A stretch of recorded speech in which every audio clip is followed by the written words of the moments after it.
रतन टाटा एक businessman, investor, philanthropist, Padmashri, Padma Vibhushan और जो सारी दुनिया में सबसे बड़े दानवीरों में से एक गिने जाते हैं और जिनको ब्रिटेन ने सर का खिताब दिया। आज उस महान विभूति के 10 अनमोल विचार के बारे में हम जानेंगे। पहला, पत्थरों से मजबूत स्मारक बनाए। उन सारे पत्थरों को अपने पास रख ले जिन्हें लोग आप पर फेंकते हैं, पर उन पत्थरों का उपयोग एक मजबूत स्मारक बनाने में करें। गलतियां करना महान बनने के लिए काफी नहीं है। आपको गलतियां स्वीकार करना होगा और फिर सीखना होगा कि कैसे इस गलती को अपने फायदे में बदल दे। दूसरा, मेहनत। विश्व के करोड़ों लोग मेहनत करते हैं, लेकिन सबको इसका फल अलग अलग प्राप्त होता है। इन सब के लिए मेहनत जिम्मेदार है। मेहनत करने के तरीके में सुधार लाइए। यह मत सोचे कि करने का सबसे सस्ता तरीका क्या है या फिर इसे करने का सबसे तेज तरीका क्या है। यह सोचो कि इसे करने का सबसे गजब तरीका क्या है।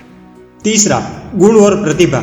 हर व्यक्ति में कुछ ना कुछ विशेष गुण और प्रतिभा होती है, इसलिए प्रत्येक व्यक्ति को अपने अंदर मौजूद गुणों एवं प्रतिभा को पहचानना चाहिए।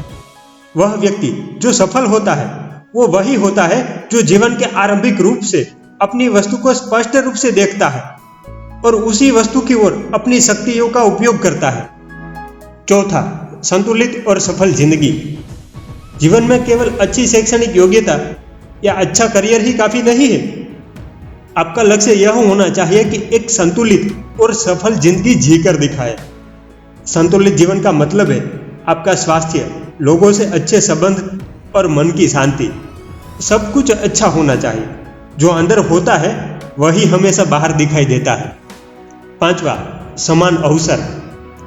हम सभी के पास समान योग्यताएं नहीं है, लेकिन हमारे पास अपनी प्रतिभा को विकसित करने के लिए समान अवसर है।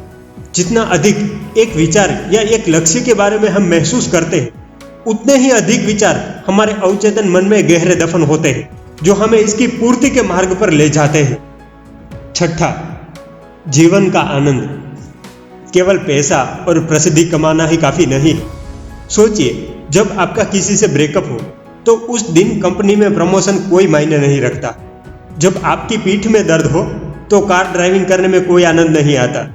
जब आपके दिमाग में टेंशन हो तो शॉपिंग करने में भी कोई आनंद नहीं आता। यह जीवन आपका है, इसे इतना भी गंभीर मत बनाइए। हम सब इस दुनिया में कुछ पलों के मेहमान हैं, तो जीवन का आनंद लीजिए। सातवां, जो भी करे कुछ अलग ढंग से करे। ऐसी कई चीजें हैं जिन्हें अगर मुझे दोबारा जीने का मौका मिले तो शायद मैं कुछ अलग ढंग से करूंगा, लेकिन मैं पीछे मुड़कर नहीं देखूंगा कि मैं क्या नहीं कर पाया। मौके तैयार मन की तरफदारी करते हैं। जितना अधिक आप अभ्यास करते हैं, आप उतने ही भाग्यशाली बन जाते हैं। आठवां, नकल ना करे। वह व्यक्ति जो दूसरों की नकल करता है कुछ समय के लिए तो सफल होता है, परंतु जीवन में बहुत आगे नहीं बढ़ पाता। कोई उद्यम शुरू करना बिना पैराशूट के हवाई जहाज से कूदने जैसा है। बीच हवा में उद्यमी पैराशूट बनाना शुरू करता है और उम्मीद करता है कि जमीन पर गिरने से पहले वह खुल जाएगा। नौवां, जीवन में उतार चढ़ाव। आगे बढ़ने के लिए जीवन में उतार चढ़ाव होना बहुत जरूरी है, क्योंकि इलेक्ट्रोकार्डियोग्राफी में यानी कि ईसीजी में एक सीधी लाइन का मतलब होता है कि हम जिंदा नहीं है। जब आपको सोचने के लिए मजबूर किया जाता है, तब आप अपनी मानसिक क्षमता का विस्तार करते हैं। जब आप अपनी मानसिक क्षमता का विस्तार करते हैं, आपकी दौलत बढ़ जाती है। 10वां, प्रश्न पूछे।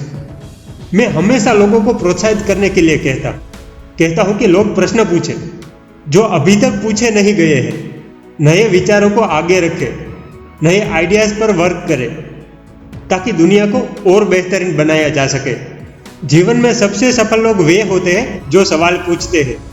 वे हमेशा सीखते रहते हैं, हमेशा आगे बढ़ते हैं और हमेशा प्रयत्नशील रहते हैं।